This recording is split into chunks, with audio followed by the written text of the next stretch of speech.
Today I'm going to tell you what I consider to be the 7 best zoas in the saltwater aquarium hobby. But I'm not looking at ultra rare £2,000 per polyp zoas. To qualify for this list, they must be both cheap and commonly available. And if you're new here, make sure you subscribe to the channel because it is bloody awesome.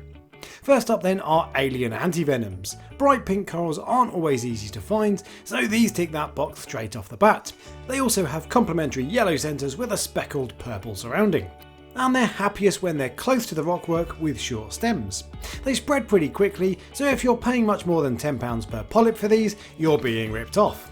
And because they grow fast, you should probably be able to find a fellow hobbyist selling multi-head frags for not very much money.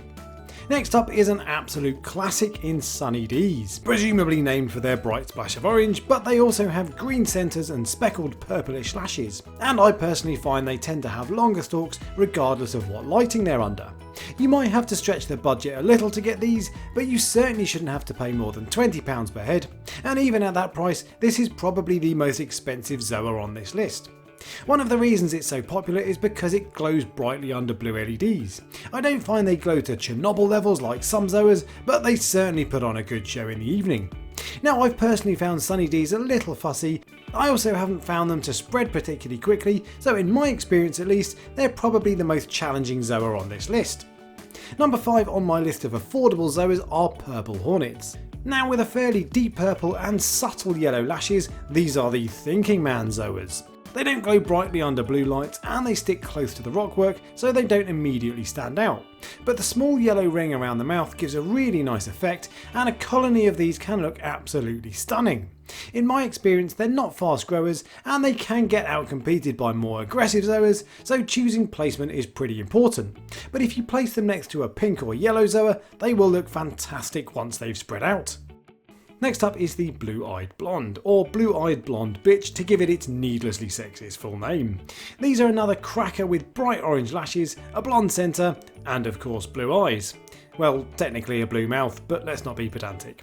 These also stay close to the rockwork on short stems, but unlike purple hornets, blue-eyed blondes glow nicely under blue LEDs. And because they're multicoloured, they don't need fancy neighbours to show off their best colours. I find them quite resilient and they survive in my tank despite being crowded out by the longer stem zoas I keep them with. First on the podium then are Rastas, which are immediately identifiable by their Bob Marley colours. Rastas are a really bright zoa that again look awesome enough to stand out on their own. They're short stemmed and will pop nicely under blue LEDs and can be the centrepiece of any zoa collection. I've always found them to be a slow grower, so they'll need to be kept away from faster growing neighbours, but given the right spot they're an absolutely lovely coral and well deserving of the bronze medal on this list. The runner up on my list of awesome and affordable zoas is scrambled eggs, although I am legally obliged to point out that if you make scrambled eggs for breakfast and they come out with patches of blue, you should throw them away unless you want to experience the effects of salmonella. But that bright blue centre with dayglow yellow makes for an extremely bright coral, and you'll need to put your sunglasses on when your blue LEDs come on in the evening. They glow almost as brightly as anything else in my tank, and my colony, matted closely to the rockwork, draws my eye every time I look at the tank. Like many zoas, they do spread quickly, so try to isolate them or place them somewhere you can easily frag, although personally I'd be really happy with a 12-inch square rock completely covered in these bad boys.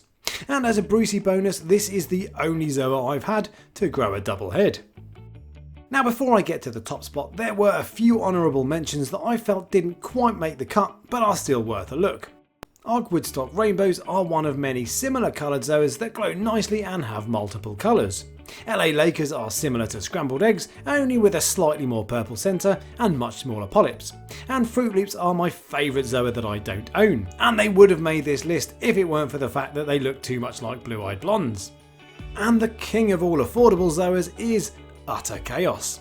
They're one of the brightest zoas in the known universe, and because they're so bright, they all look equally awesome, both under white and blue lights. They have subtle hints of purple at the centre, but the dominant colour is orange, which is a difficult colour to find in the world of corals.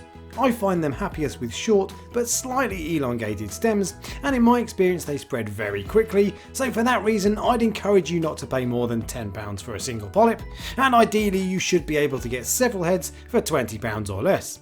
Along with my Seriatopora caliendrum, Utter Chaos are the brightest coral in my tank, and I absolutely love them for that. If there's a coral that gives you more for less money, I'm yet to see it, and Utter Chaos will be in the mix if I ever do a list of pound for pound best corals.